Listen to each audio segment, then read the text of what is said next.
प्यारे विद्यार्थियों, मेरे ਵੱਲੋਂ ਸਾਰਿਆਂ ਨੂੰ ਪਿਆਰ ਭਰੀ ਸਤਿ ਸ੍ਰੀ ਅਕਾਲ। विद्यार्थियों, मैं ਤੁਹਾਡਾ ਪੰਜਾਬੀ ਅਧਿਆਪਕ ਕੁਲਵਿੰਦਰ ਸਿੰਘ, ਸਰਕਾਰੀ ਸੀਨੀਅਰ ਸੈਕੰਡਰੀ ਸਕੂਲ ਚੱਕ ਗਿਲਜੇਵਾਲਾ, ਜ਼ਿਲ੍ਹਾ ਸ਼੍ਰੀ ਮੁਕਤਸਰ ਸਾਹਿਬ, ਪੰਜਾਬ।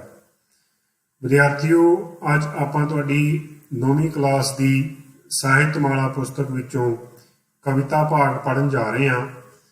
ਤੇ ਕਵਿਤਾ ਭਾਗ ਦੇ ਵਿੱਚੋਂ ਆਪਾਂ ਸਾਡੇ ਪੰਜਾਬੀ ਦੇ ਨਾਮਵਰ ਹਰਮਨ ਪਿਆਰੇ ਲੇਖਕ ਤੇ ਕਵੀ ਸ਼ਿਵ ਕੁਮਾਰ ਬਟਾਲਵੀ ਜੀ ਦੀਆਂ ਦੋ ਕਵਿਤਾਵਾਂ ਪੜ੍ਹਾਂਗੇ, ਧਰਮੀ ਬਾਵਲਾ ਤੇ ਢੋਲ ਵਜਾਓ।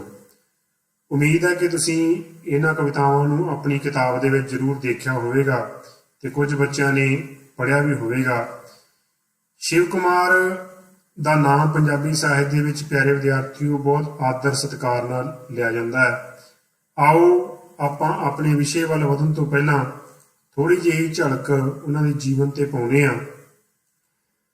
ਵਿਦਿਆਰਥੀਓ, ਪੰਜਾਬੀ ਦੇ ਇਸ ਮਹਾਨ ਕਵੀ ਸ਼ਿਵ ਕੁਮਾਰ ਬਟਾਲਵੀ ਜੀ ਦਾ ਜਨਮ 8 ਅਕਤੂਬਰ 1937 ਨੂੰ ਸ਼੍ਰੀ ਕ੍ਰਿਸ਼ਨ ਗੋਪਾਲ ਦੇ ਘਰ ਹੋਇਆ, ਪਿੰਡ ਸੋਹਣੀਆਂ ਤੇ ਜ਼ਿਲ੍ਹਾ ਗੁਰਦਾਸਪੁਰ। ਵਿਦਿਆਰਥੀਓ, ਪੰਜਾਬੀ ਸਾਹਿਤ ਦੇ ਵਿੱਚ ਸ਼ਿਵ ਕੁਮਾਰ ਬਟਾਲਵੀ ਨੂੰ ਬਿਰਹਾ ਦਾ ਕਵੀ ਦੇ ਨਾਮ ਦੇ ਤੌਰ ਤੇ ਜਾਣਿਆ ਜਾਂਦਾ ਤੇ ਬਿਰਹਾ ਦਾ ਸੁਲਤਾਨ ਵੀ ਸ਼ਿਵ ਕੁਮਾਰ ਨੂੰ ਕਿਹਾ ਜਾਂਦਾ। ਆਪ ਨੇ ਮੁੱਢਲੀ ਵਿੱਦਿਆ ਪਿੰਡ ਦੇ ਸਕੂਲ ਵਿੱਚੋਂ ਅਤੇ ਸਾਲਵੇਸ਼ਨ ਆਰਮੀ ਹਾਈ ਸਕੂਲ ਬਟਾਲੇ ਤੋਂ 10ਵੀਂ ਪਾਸ ਕੀਤੀ ਤੇ ਪੜ੍ਹਾਈ ਦੇ ਦੌਰਾਨ ਹੀ ਸ਼ਿਵ ਕੁਮਾਰ ਜੀ ਕਵਿਤਾ ਲਿਖਣ ਲੱਗ ਪਏ ਸੀ।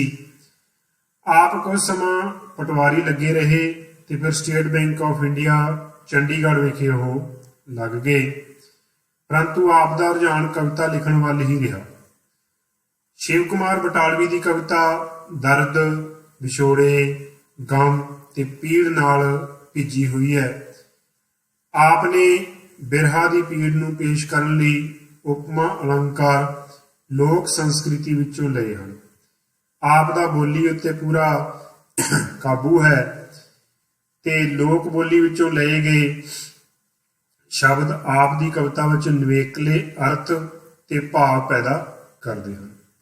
ਵਿਦਿਆਰਥੀਓ, ਜਿਵੇਂ ਅਸੀਂ ਇੱਥੇ ਪੜ੍ਹਿਆ ਕਿ ਸ਼ਿਵ ਕੁਮਾਰ ਨੂੰ ਬਿਰਹਾ ਦਾ ਕਵੀ ਕਿਹਾ ਜਾਂਦਾ ਹੈ ਤੇ ਸ਼ਿਵ ਕੁਮਾਰ ਦੀਆਂ ਕਵਿਤਾਵਾਂ ਦੇ ਵਿਸ਼ੇ ਦੁੱਖ, ਦਰਦ, ਵਿਛੋੜੇ ਤੇ ਗਮ ਰਹੇ ਹੈ। ਉਹਨਾਂ ਦੀ ਖਾਸੀਅਤ ਇਹ ਸੀ ਜਿਹਦੇ ਕਰਕੇ ਉਹ ਹਰਮਨ ਪਿਆਰੇ ਹੋਏ ਕਿ ਉਹਨਾਂ ਨੇ ਉਪਮਾ ਅਲੰਕਾਰ, ਜਿੱਥੇ ਵੀ ਉਪਮਾਵਾਂ ਕੀਤੀਆਂ, ਤੁਲਨਾਵਾਂ ਕੀਤੀਆਂ, ਉਹ ਸਾਰੇ ਸ਼ਬਦ ਉਹਨਾਂ ਨੇ ਪੰਜਾਬੀ ਸਾਹਿਤ ਦੇ ਵਿੱਚੋਂ ਲਏ ਤੇ ਪੰਜਾਬੀ ਸਾਹਿਤ ਦੇ ਵਿੱਚੋਂ ਲੈਣ ਕਰਕੇ ਲੋਕਾਂ ਨੂੰ ਉਹ ਆਪਣੇ ਆਪਣੇ ਲੱਗਣ ਲੱਗੇ ਤੇ ਉਹਨਾਂ ਦਾ ਨਾਮ ਚਾਰ ਚੁਫੇਰੇ ਮਸ਼ਹੂਰ ਹੋ ਗਿਆ। ਉਹਨਾਂ ਦੇ ਜਾਣ ਤੋਂ ਬਾਅਦ ਵੀ ਅੱਜ ਜੇ ਤੁਸੀਂ ਕਦੇ ਵੀ ਕਿਤੇ ਗੱਲ ਕਰੋਗੇ, ਸ਼ਿਵ ਕੁਮਾਰ ਦੀਆਂ ਰਚਨਾਵਾਂ ਤੁਸੀਂ ਕਦੇ ਕਿਤੇ ਵੀ ਸੁਣੋਗੇ ਤਾਂ ਤੁਸੀਂ ਉਹਦੇ ਵੱਲ ਖਿੱਚੇ ਜਾਓਗੇ, ਕਿਉਂਕਿ ਚਾਹੇ ਸਾਨੂੰ ਹਮੇਸ਼ਾ ਖੁਸ਼ ਰਹਿਣ ਤੇ ਆਨੰਦਿਤ ਰਹਿਣ ਦਾ ਸੰਦੇਸ਼ ਦਿੱਤਾ ਜਾਂਦਾ ਹੈ, ਪਰ ਜੋ ਦੁੱਖ, ਦਰਦ, ਪੀੜਾ, ਬਿਰਹਾ ਹੁੰਦਾ ਹੈ ਉਹ ਵੀ ਸਾਡੇ ਜੀਵਨ ਦਾ ਇੱਕ ਅਹਿਮ ਅੰਗ ਹੁੰਦਾ ਹੈ। ਆਓ ਇੱਕ ਛੋਟੀ ਜਿਹੀ ਤੁਹਾਨੂੰ ਵੀਡੀਓ ਦਿਖਾਉਂਦੇ ਹਾਂ। ਉਹ ਵੀਡੀਓ ਦੇਖਣ ਨਾਲ ਤੁਸੀਂ ਸ਼ਿਵ ਕੁਮਾਰ ਬਟਾਲਵੀ ਜੀ ਦੀ ਸ਼ਖਸੀਅਤ ਤੋਂ ਹੋਰ ਵਧੀਆ ਤਰੀਕੇ ਨਾਲ ਜਾਣੂ ਹੋਵੋਗੇ ਤੇ ਤੁਹਾਡੀ ਇਹਨਾਂ ਕਵਿਤਾਵਾਂ ਦੇ ਪ੍ਰਤੀ ਉਤਸੁਕਤਾ ਵਧੇਗੀ। ਆਓ ਦੇਖਦੇ ਹਾਂ। ਦਿਓ ਹਾਲ ਫਕੀਰਾਂ ਦਾ,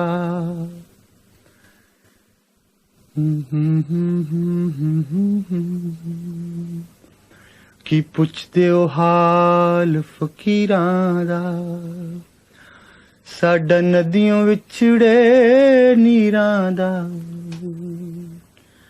ਸਾਡਾ ਹੰਝ ਦੀ ਜੂਨ ਆਇਆਂ ਦਾ, ਸਾਡਾ ਦਿਲ ਜਲਿਆਂ ਦਿਲਗੀਰਾਂ ਦਾ। ਇਹ ਜਾਣਦਿਆਂ ਕੁਝ ਸ਼ੌਖ ਜਿਹੇ, ਵਾਹ ਵਾਹ, ਰੰਗਾਂ ਦਾ ਹੀ ਨਾ ਤਸਵੀਰਾਂ ਹੈ, ਰੰਗਾਂ ਦਾ ਹੀ ਨਾ ਤਸਵੀਰਾਂ ਹੈ। ਜਦ ਹਟ ਗਏ ਅਸੀਂ ਇਸ਼ਕੇ ਦੀ, ਮੁੱਲ ਕਰ ਬੈਠੇ ਤਸਵੀਰਾਂ ਦਾ। ਕੀ ਪੁੱਛਦੇ ਹੋ ਹਾਲ ਫਕੀਰਾਂ ਦਾ, ਸਾਡਾ ਨਦੀਆਂ ਵਿਛੜੇ ਨੀਰਾਂ ਦਾ।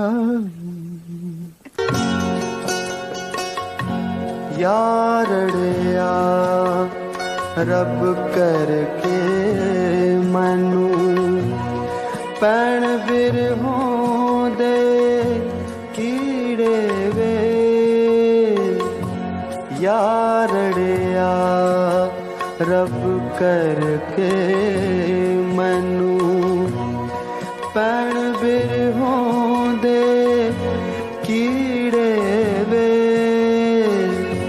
ਨੈਣਾ ਦੇ ਦੋ ਸੰਦਲੀ ਬੂਹੇ ਜਾਣ ਸਦਾ ਲਈ ਪੀੜੇ ਵੇ। ਯਾਰੜਿਆ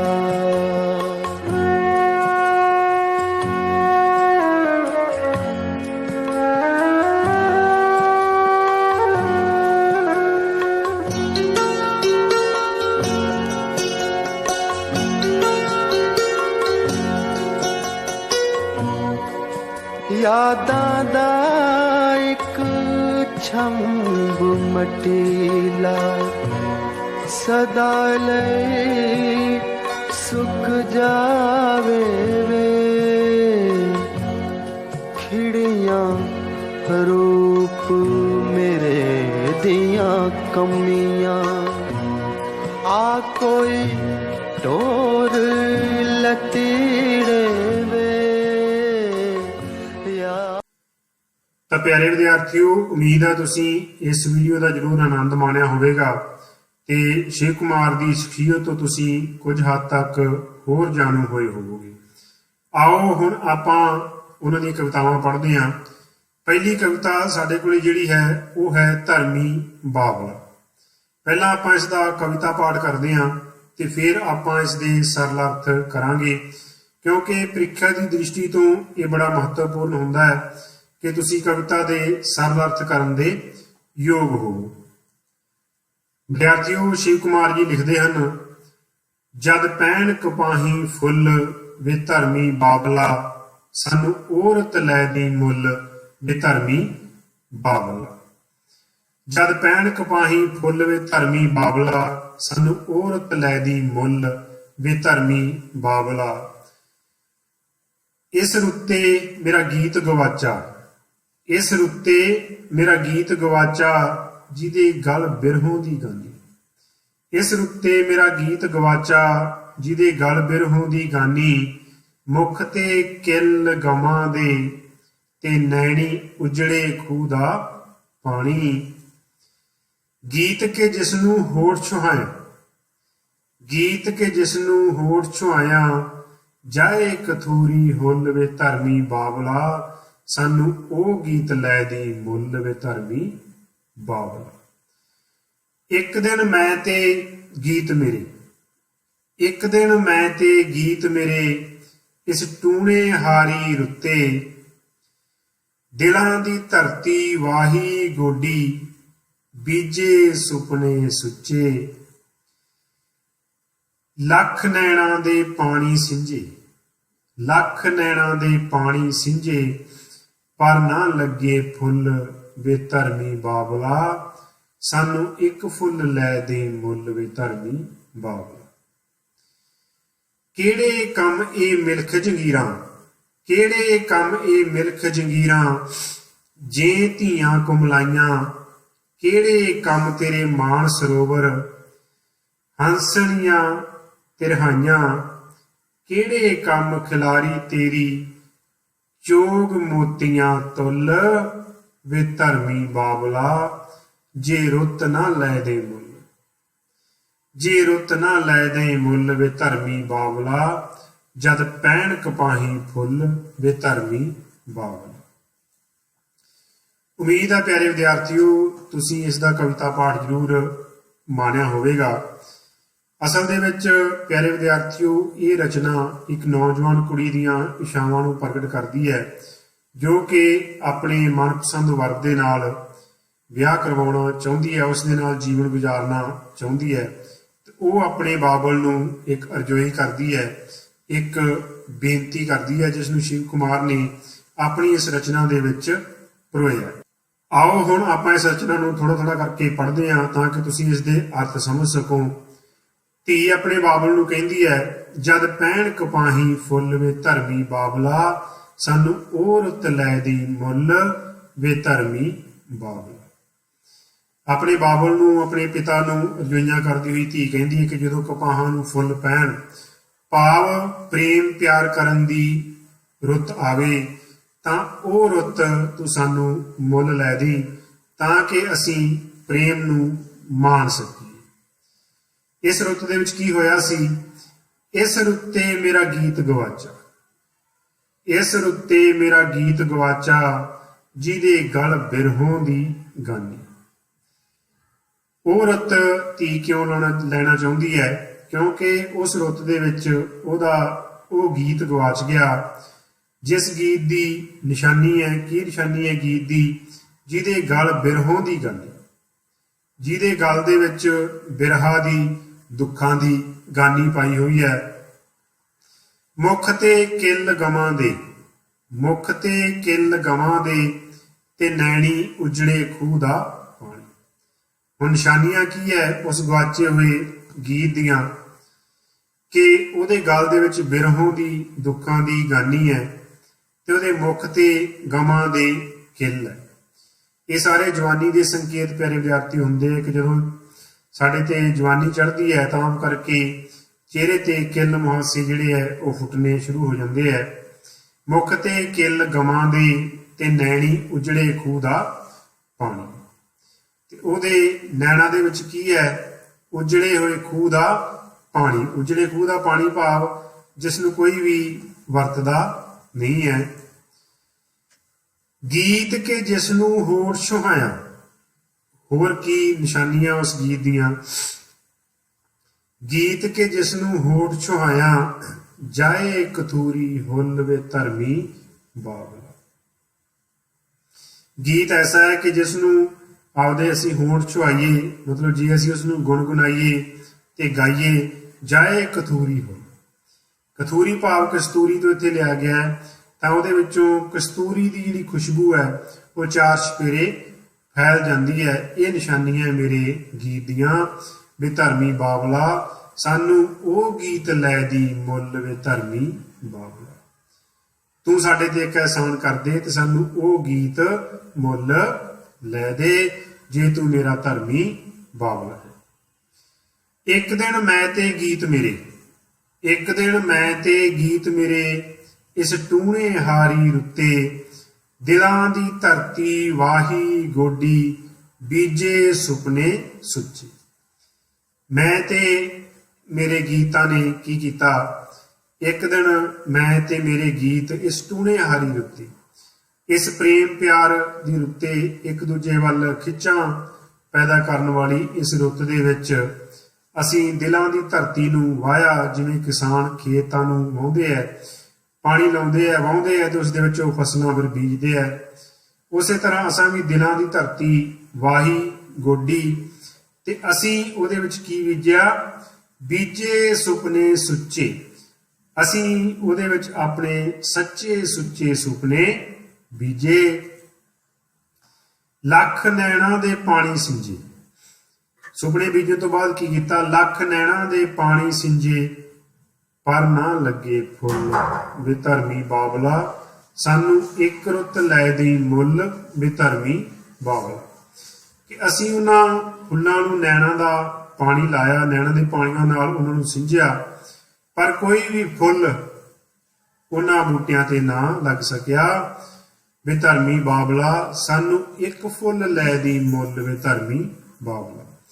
ਕਿ ਅਸੀਂ ਜਿਹੜਾ ਫੁੱਲ ਨੈਣਾ ਦੇ ਪਾਣੀਆਂ ਨਾਲ ਸਿੰਜ ਕੇ ਉਗਾਇਆ ਸੀ ਉਹ ਸਾਨੂੰ ਨਹੀਂ ਮਿਲਿਆ, ਤੇ ਹੇ ਮੇਰੇ ਧਰਮੀ ਬਾਬਲਾ, ਤੂੰ ਉਹ ਜਿਹਾ ਇੱਕ ਫੁੱਲ ਮੈਨੂੰ ਮੁੱਲ ਲੈ ਦੇ ਜੇ ਤੂੰ ਮੈਨੂੰ ਕੁਝ ਦੇ ਸਕਦਾ।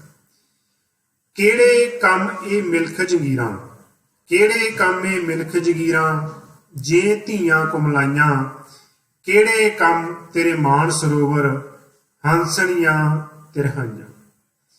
ਕਿ ਤੇਰੀਆਂ ਇਹ ਧਨ ਦੌਲਤ ਮਿਲਖ ਜਗੀਰਾਂ ਜ਼ਮੀਨਾਂ ਜਾਇਦਾਦਾਂ ਕਿਸੇ ਕੰਮ ਨਹੀਂ ਜੇ ਧੀਆਂ ਕਮਾਈਆਂ। ਜੇ ਤੇਰੇ ਘਰ ਦੇ ਵਿੱਚ ਧੀਆਂ ਖੁਸ਼ ਨਹੀਂ, ਉਹਨਾਂ ਦੀਆਂ ਜੋ ਇੱਛਾਵਾਂ ਉਹ ਪੂਰੀਆਂ ਨਹੀਂ ਹੋ ਰਹੀਆਂ, ਉਹਨਾਂ ਦੀਆਂ ਮਨਪਸੰਦ ਚੀਜ਼ਾਂ ਜਿਹਨੂੰ ਨਹੀਂ ਮਿਲ ਰਹੀਆਂ, ਤਾਂ ਤੇਰੀਆਂ ਇਹ ਮਿਲਕ ਜਗੀਰਾਂ ਕਿਸੇ ਵੀ ਕੰਮ ਨਹੀਂ। ਕਿਹੜੇ ਕੰਮ ਇਹ ਮਿਲਕ ਜਗੀਰਾਂ ਜੇ ਧੀਆਂ ਕੁਮਲਾਈਆਂ, ਕਿਹੜੇ ਕੰਮ ਤੇਰੇ ਮਾਨ ਸਰੋਵਰ ਜੇ ਹੰਸਣੀਆਂ ਤਿਰਹਾਈਆਂ। ਮਾਨ ਸਰੋਵਰ ਪਿਆਰੇ ਵਿਦਿਆਰਥੀਓ ਇੱਕ ਝੀਲ ਹੈ ਜਿਹਦਾ ਬੜਾ ਖੂਬਸੂਰਤ ਪਾਣੀ ਗਾਂ ਦਰਿਆਵਾਂ ਰਾਹੀਂ ਵਗ ਕੇ ਸਾਡੇ ਕੋਲ ਆਉਂਦਾ ਹੈ, ਕਿ ਉਹ ਮਾਨ ਸਰੋਵਰ ਝੀਲਾਂ ਤੇਰੀਆਂ ਕਿਹੜੇ ਕੰਮ ਦੀਆਂ ਜੇ ਹੰਸਣੀਆਂ ਤਿਰਹਾਈਆਂ। ਜੇ ਹੰਸਿਨੀਆਂ ਨੂੰ ਪੀਣ ਲਈ ਪਾਣੀ ਦੀ ਇੱਕ ਬੂੰਦ ਹੀ ਨਾ ਮਿਲੀ ਤਾਂ ਤੇਰੀਆਂ ਮਾਨ ਸਰੋਵਰ ਦੀਆਂ ਝੀਲਾਂ ਕਿਸੇ ਨੇ ਕੀ ਕਰਨੀਆਂ। ਕਿਹੜੇ ਕੰਮ ਖਿਲਾਰੀ ਤੇਰੀ, ਕਿਹੜੇ ਕੰਮ ਖਿਲਾਰੀ ਤੇਰੀ, ਚੋਗ ਮੋਤੀਆਂ ਤੁਲ ਵੇ ਧਰਮੀ ਬਾਬਲਾ। ਤੇਰੀ ਇਹ ਮੋਤੀਆਂ ਵਰਗੀ ਖਿਲਾਰੀ ਹੋਈ ਜਿਹੜੀ ਚੋਗ ਹੈ ਉਹ ਕਿਸੇ ਕੰਮ ਨਹੀਂ, ਉਹ ਕਿਸੇ ਕੰਮ ਨਹੀਂ। ਕਿਉਂ ਕਿਸੇ ਕੰਮ ਨਹੀਂ? ਕਿ ਜੇ ਤੂੰ ਆਪਣੀਆਂ ਧੀਆਂ ਦੀਆਂ ਇੱਛਾਵਾਂ ਹੀ ਪੂਰੀਆਂ ਨਾ ਕਰ ਸਕਿਆ। ਵੇ ਧਰਮੀ ਬਾਬਲਾ ਜੇ ਰੁੱਤ ਨਾ ਲੈ ਦੇ ਮੁੱਲ ਵੇ ਧਰਮੀ ਬਾਬਲਾ। ਜੇ ਤੂੰ ਸਾਨੂੰ ਉਹ ਰੁੱਤ ਮੁੱਲ ਲੈ ਕੇ ਨਹੀਂ ਦੇ ਸਕਦਾ ਤਾਂ ਤੇਰੀਆਂ ਮਿਲਕ ਜਗੀਰਾਂ, ਤੇਰੀਆਂ ਮਾਨ ਸਰੋਵਰ ਝੀਲਾਂ ਕਿਸੇ ਕੰਮ ਨਹੀਂ। ਵੀ ਜਦ ਪੈਣ ਕਪਾਹੀ ਫੁੱਲ ਵੇ ਧਰਮੀ ਬਾਬਲਾ। ਜਦੋਂ ਕਪਾਹਾਂ ਨੂੰ ਫੁੱਲ ਪੈਣ, ਪ੍ਰੇਮ ਪਿਆਰ ਦੀ ਰੁੱਤ ਆਵੇ, ਜੇ ਤੂੰ ਸਾਨੂੰ ਉਹ ਰੁੱਤਾਂ ਮੁੱਲ ਨਾ ਲੈ ਕੇ ਦੇ ਸਕੇ ਤਾਂ ਤੇਰਾ ਸਭ ਕੁਝ ਸਾਡੇ ਕਿਸੇ ਕੰਮ ਨਹੀਂ। ਤਾਂ ਇਹ ਸੀ ਪਿਆਰੇ ਵਿਦਿਆਰਥੀਓ ਸ਼ਿਵ ਕੁਮਾਰ ਜੀ ਦੀ ਪਹਿਲੀ ਕਵਿਤਾ ਧਰਮੀ ਬਾਬਲਾ, ਜਿਸ ਵਿੱਚ ਇੱਕ ਧੀ ਆਪਣੇ ਬਾਬਲ ਨੂੰ ਕੁਝ ਇੱਛਾਵਾਂ ਸਾਹਮਣੇ ਰੱਖ ਕੇ ਅਰਜ਼ੋਈਆਂ ਕਰਦੀ ਹੈ, ਬੇਨਤੀਆਂ ਕਰਦੀ ਹੈ। ਆਓ ਆਪਾਂ ਇਸ ਕਵਿਤਾ ਦੇ ਕੇਂਦਰੀ ਭਾਵ ਤੇ ਵੀ ਨਿਗਾਹ ਮਾਰ ਲੈਂਦੇ ਹਾਂ, ਕਿਉਂਕਿ ਪ੍ਰੀਖਿਆ ਦੀ ਦ੍ਰਿਸ਼ਟੀ ਤੋਂ ਕੇਂਦਰੀ ਭਾਵ ਬੜਾ ਮਹੱਤਵਪੂਰਨ ਭਾਗ ਹੁੰਦਾ ਹੈ। ਜਦੋਂ ਵੀ ਕੋਈ ਵਿਸ਼ਾ ਤੁਹਾਨੂੰ ਦਿੱਤਾ ਜਾਂਦਾ ਹੈ ਤਾਂ ਉਸ ਵਿਸ਼ੇ ਦੀ ਜਾਣਕਾਰੀ ਦੇਣ ਦੇ ਨਾਲ ਨਾਲ ਇਹ ਵੀ ਜ਼ਰੂਰੀ ਹੁੰਦਾ ਹੈ ਕਿ ਤੁਸੀਂ ਉਸ ਵਿਸ਼ੇ ਨੂੰ ਪ੍ਰੀਖਿਆ ਦੀ ਦ੍ਰਿਸ਼ਟੀ ਤੋਂ ਚੰਗੀ ਤਰ੍ਹਾਂ ਤਿਆਰ ਕਰ ਸਕੋ। ਤੇ ਪ੍ਰੀਖਿਆ ਦੀ ਦ੍ਰਿਸ਼ਟੀ ਤੋਂ ਕਵਿਤਾ ਦਾ ਕੇਂਦਰੀ ਭਾਵ ਇੱਕ ਜਿਹੜਾ ਮਹੱਤਵਪੂਰਨ ਪ੍ਰਸ਼ਨ ਹੁੰਦਾ ਤੁਹਾਡੇ ਲਈ।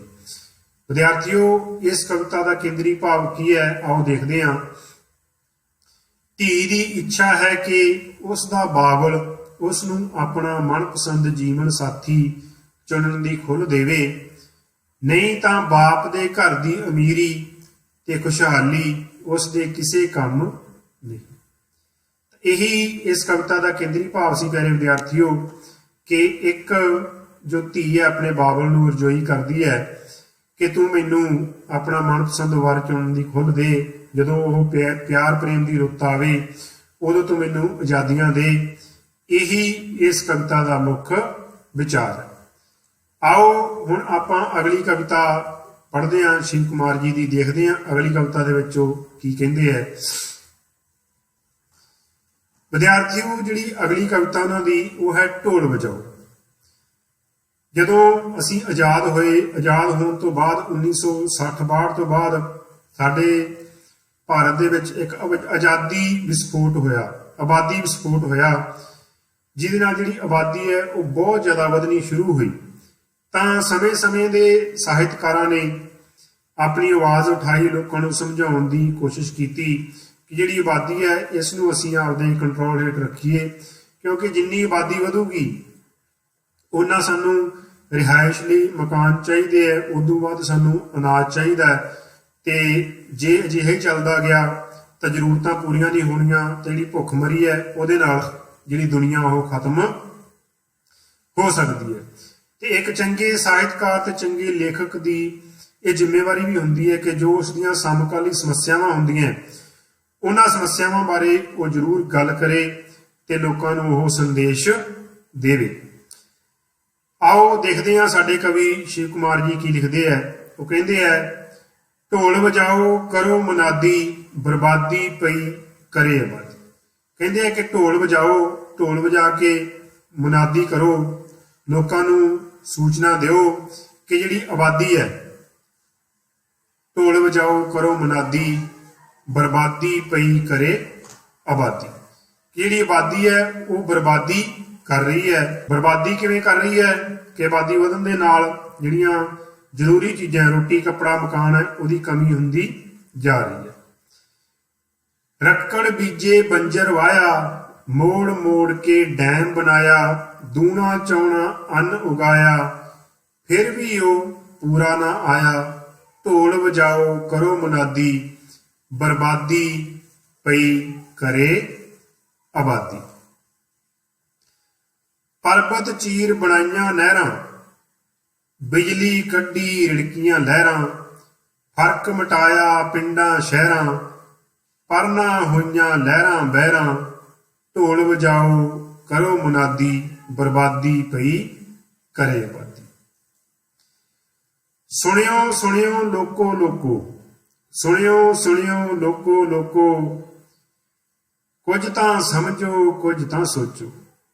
ਸੁਣਿਓ ਸੁਣਿਓ ਲੋਕੋ ਲੋਕੋ, ਕੁਝ ਤਾਂ ਸਮਝੋ ਕੁਝ ਤਾਂ ਸੋਚੋ। ਮੱਥਿਆਂ ਦੇ ਵਿੱਚ ਕਿੱਲ ਨਾ ਠੋਕੋ, ਮੱਥਿਆਂ ਦੇ ਵਿੱਚ ਕਿੱਲ ਨਾ ਠੋਕੋ, ਵਾਦੀ ਆਬਾਦੀ ਨੂੰ ਰੋਕੋ। ਢੋਲ ਵਜਾਓ ਕਰੋ ਮੁਨਾਦੀ, ਬਰਬਾਦੀ ਪਈ ਕਰੇ ਆਬਾਦੀ। ਤਾਂ ਵਿਦਿਆਰਥੀਓ, ਇਹ ਸੀ ਸਾਡੀ ਕਵਿਤਾ ਢੋਲ ਵਜਾਓ। ਆਓ ਹੁਣ ਆਪਾਂ ਇਸ ਕਵਿਤਾ ਨੂੰ ਇਸ ਦੇ ਅਰਥਾਂ ਸਮੇਤ ਪੜ੍ਹਦੇ ਹਾਂ। ਢੋਲ ਵਜਾਓ ਕਰੋ ਮੁਨਾਦੀ, ਬਰਬਾਦੀ ਪਈ ਕਰੇ ਆਬਾਦੀ। ਢੋਲ ਵਜਾ ਕੇ ਸਾਰਿਆਂ ਨੂੰ ਸੰਦੇਸ਼ ਦਿਓ ਕਿ ਜਿਹੜੀ ਆਬਾਦੀ ਹੈ ਉਹ ਬਰਬਾਦੀ ਕਰ ਰਹੀ ਹੈ। ਰੱਕੜ ਬੀਜੇ ਬੰਜਰ ਵਾਇਆ, ਮੋੜ ਮੋੜ ਕੇ ਡੈਮ ਬਣਾਇਆ। ਜਿਹੜੀ ਵਾਹੀਯੋਗ ਜ਼ਮੀਨ ਸੀ ਉਹਨੂੰ ਵੀ ਅਸੀਂ ਵਾਹ ਵਾਹ ਕੇ ਉੱਥੇ ਬਿਜਾਈ ਕੀਤੀ, ਤੇ ਨਾਲ ਬੰਜਰ ਨੂੰ ਵੀ ਅਸੀਂ ਵਾਹੀਯੋਗ ਕਰ ਲਿਆ, ਅਸੀਂ ਅਨਾਜਯੋਗ ਕਰ ਲਿਆ। ਪਰ ਫਿਰ ਵੀ ਜਿਹੜਾ ਅਨਾਜ ਹੈ ਪੂਰਾ ਨਹੀਂ ਆ ਰਿਹਾ। ਮੋੜ ਮੋੜ ਕੇ ਡੈਮ ਬਣਾਇਆ, ਪਾਣੀ ਦੇ ਮੋੜ ਕੇ ਡੈਮ ਬਣਾਇਆ ਗਿਆ ਤੇ ਉਹਦੇ ਨਾਲ ਸਿੰਚਾਈ ਲਈ ਪਾਣੀ ਲਿਆਂਦਾ ਗਿਆ। ਦੂਣਾ ਚੌਣਾ ਅੰਨ ਉਗਾਇਆ, ਜਿੰਨਾ ਅੰਨ ਅਸੀਂ ਪਹਿਲਾਂ ਉਗਾ ਰਹੇ ਸੀ ਉਸ ਤੋਂ ਕਿਤੇ ਜ਼ਿਆਦਾ ਜਿਹੜਾ ਅੰਨ ਹੈ ਉਹ ਉਗਾਇਆ, ਫਿਰ ਵੀ ਉਹ ਪੂਰਾ ਨਾ ਆਇਆ। ਪਰ ਫਿਰ ਵੀ ਜਿਹੜਾ ਉਹ ਅਨਾਜ ਹੈ ਉਹ ਪੂਰਾ ਨਹੀਂ ਆ ਰਿਹਾ, ਕਿਉਂਕਿ ਜਿਹੜੀ ਆਬਾਦੀ ਹੈ ਉਹਦਾ ਵਿਸਫੋਟ ਹੋਇਆ ਤੇ ਆਬਾਦੀ ਬਹੁਤ ਜ਼ਿਆਦਾ ਵੱਧ ਰਹੀ ਹੈ, ਜਿਹਦੇ ਕਾਰਨ ਭੁੱਖਮਰੀ ਸੰਸਾਰ ਦੇ ਵਿੱਚ ਆ ਰਹੀ ਹੈ। ਢੋਲ ਵਜਾਓ ਕਰੋ ਮੁਨਾਦੀ, ਬਰਬਾਦੀ ਪਈ ਕਰੇ ਆਬਾਦੀ। ਢੋਲ ਵਜਾ ਕੇ ਲੋਕਾਂ ਨੂੰ ਸੰਦੇਸ਼ ਦਿਓ ਕਿ ਹੇ ਭਾਈ, ਜਿਹੜੀ ਆਬਾਦੀ ਹੈ ਉਹ ਬਰਬਾਦੀ ਕਰ ਰਹੀ ਹੈ। ਹੋਰ ਇਨਸਾਨਾਂ ਦੇ ਜੀਵਨ ਨੂੰ ਅਸੀਂ ਇਸ ਦੁਨੀਆ ਵਿੱਚ ਲਿਆਉਣ ਦੀ ਬਜਾਏ ਜੋ ਜੀਵਨ ਇਸ ਦੁਨੀਆ ਦੇ ਵਿੱਚ ਹੈ ਅਸੀਂ ਉਸੇ ਨੂੰ ਹੀ ਬਚਾ ਲਈਏ। ਪਰਬਤ ਚੀਰ ਬਣਾਈਆਂ ਨਹਿਰਾਂ, ਪਰਬਤ ਚੀਰ ਬਣਾਈਆਂ ਨਹਿਰਾਂ, ਬਿਜਲੀ ਕੱਢੀ ਰਿੜਕੀਆਂ ਲਹਿਰਾਂ। ਅਸੀਂ ਪਰਬਤ ਚੀਰ ਕੇ ਨਹਿਰਾਂ ਬਣਾਈਆਂ, ਪਹਾੜਾਂ ਨੂੰ ਚੀਰ ਕੇ ਨਹਿਰਾਂ ਕੱਢੀਆਂ ਗਈਆਂ, ਬਿਜਲੀ ਕੱਢੀ ਰਿੜਕੀਆਂ ਲਹਿਰਾਂ। ਫਿਰ ਲਹਿਰਾਂ ਨੂੰ ਰਿੜਕ ਰਿੜਕ ਕੇ, ਜਿਵੇਂ ਬਿਜਲੀ ਦੇ ਪਲਾਂਟ ਲਾਏ ਜਾਂਦੇ ਆ, ਪਣ ਬਿਜਲੀ ਲਈ ਪਲਾਂਟ ਲਾਏ ਜਾਂਦੇ ਆ, ਜਿਵੇਂ ਆਪਣੇ ਭਾਖੜਾ ਡੈਮ ਹੈ ਉੱਥੇ ਵੀ ਇੱਕ ਬਿਜਲੀ ਦਾ ਪ੍ਰੋਜੈਕਟ ਲੱਗਿਆ ਹੋਇਆ ਜਿੱਥੋਂ ਪੰਜਾਬ, ਹਰਿਆਣਾ ਤੇ ਹਿਮਾਚਲ ਨੂੰ ਬਿਜਲੀ ਮਿਲਦੀ ਹੈ। ਬਿਜਲੀ ਕੱਢੀ ਰਿੜਕੀਆਂ ਲਹਿਰਾਂ, ਪਾਣੀ ਦੀ ਮਦਦ ਨਾਲ ਵੀ ਅਸੀਂ ਬਿਜਲੀ ਪੈਦਾ ਕੀਤੀ। ਫਰਕ ਮਿਟਾਇਆ ਪਿੰਡਾਂ ਸ਼ਹਿਰਾਂ, ਪਿੰਡਾਂ ਤੇ ਸ਼ਹਿਰਾਂ ਦਾ ਫਰਕ ਮਿਟਾ ਦਿੱਤਾ। ਬਹੁਤ ਸਾਰੇ ਜਿਹੜੇ ਸਾਧਨ ਸੀਗੇ ਉਹ ਇੱਥੇ ਆ ਗਏ। ਪਰ ਨਾ ਹੋਈਆਂ ਲਹਿਰਾਂ ਬਹਿਰਾਂ, ਪਰ ਲਹਿਰਾਂ ਬਹਿਰਾਂ ਫਿਰ ਵੀ ਨਾ ਹੋ ਸਕੀਆਂ, ਕਿਉਂਕਿ ਜਿਹੜੀ ਖਾਣ ਵਾਲੇ ਹੈ ਉਹ ਵੀ ਨਾਲ ਬਹੁਤ ਗਿਣਤੀ ਦੇ ਵਿੱਚ ਵੱਧ ਰਹੇ ਹੈ। ਚਾਹੇ ਜਿਹੜਾ ਅਨਾਜ ਹੈ ਉਹ ਵੱਧ ਰਿਹਾ ਹੈ, ਪਰ ਆਬਾਦੀ ਵਧਣ ਦੇ ਨਾਲ ਉਹਦੀ ਜਿਹੜੀ ਖਪਤ ਹੈ ਉਹ ਵੀ ਬਹੁਤ ਜ਼ਿਆਦਾ ਵੱਧ ਰਹੀ ਹੈ। ਪਰ ਨਾ ਹੋਈਆਂ ਲਹਿਰਾਂ ਬਹਿਰਾਂ, ਢੋਲ ਵਜਾਓ ਕਰੋ ਮੁਨਾਦੀ, ਬਰਬਾਦੀ ਪਈ ਕਰੇ ਆਬਾਦੀ। ਸੁਣਿਓ ਸੁਣਿਓ ਲੋਕੋ ਲੋਕੋ, ਸੁਣਿਓ ਸੁਣਿਓ ਲੋਕੋ ਲੋਕੋ, ਕੁਝ ਤਾਂ ਸਮਝੋ ਕੁਝ ਤਾਂ ਸੋਚੋ। ਕਿ ਉਹ ਲੋਕੋ, ਉਹ ਮੇਰੇ ਦੇਸ਼ ਵਾਸੀਓ, ਕੁਝ ਤਾਂ ਤੁਸੀਂ ਸਮਝੋ, ਕੁਝ ਤਾਂ ਤੁਸੀਂ ਥੋੜੀ ਸੋਚ ਵਿਚਾਰ ਕਰੋ, ਕਿਉਂਕਿ ਜੇ ਇਸੇ ਤਰ੍ਹਾਂ ਜਿਹੜੀ ਆਬਾਦੀ ਹੈ ਉਹ ਵੱਧਦੀ ਤੁਰੀ ਗਈ ਤਾਂ ਜਿਹੜੇ ਲੋਕ ਜਿਉਂਦੇ ਆ ਉਹ ਵੀ ਭੁੱਖੇ ਮਰ ਜਾਣਗੇ। ਸੁਣਿਓ ਸੁਣਿਓ ਲੋਕੋ ਲੋਕੋ, ਕੁਝ ਤਾਂ ਸਮਝੋ ਕੁਝ ਤਾਂ ਸੋਚੋ। ਮੱਥਿਆਂ ਦੇ ਵਿੱਚ ਕਿੱਲ ਨਾ ਠੋਕੋ, ਵੱਧਦੀ ਆਬਾਦੀ ਨੂੰ ਰੋਕੋ। ਮੱਥਿਆਂ ਦੇ ਵਿੱਚ ਕਿੱਲ ਨਾ ਠੋਕੋ। ਮੱਥਿਆਂ ਦੇ ਵਿੱਚ ਕਿੱਲ ਠੋਕਣ ਤੋਂ ਭਾਵ ਪਿਆਰੇ ਵਿਦਿਆਰਥੀਓ ਕਿ ਸੋਚ ਸਮਝ ਨੂੰ ਇੱਕ ਪਾਸੇ ਰੱਖ ਦੇਣਾ, ਸਮਝਦਾਰੀ ਨਾ ਵਰਤਣਾ, ਬੇਸਮਝ ਬੇਅਕਲ ਬਣ ਜਾਣਾ। ਕਿ ਤੁਸੀਂ ਬੇਸਮਝ ਬੇਅਕਲ ਤੁਸੀਂ ਨਾ ਬਣੋ। ਮੱਥਿਆਂ ਦੇ ਵਿੱਚ ਕਿੱਲ ਨਾ ਠੋਕੋ, ਵੱਧਦੀ ਆਬਾਦੀ ਨੂੰ ਰੋਕੋ।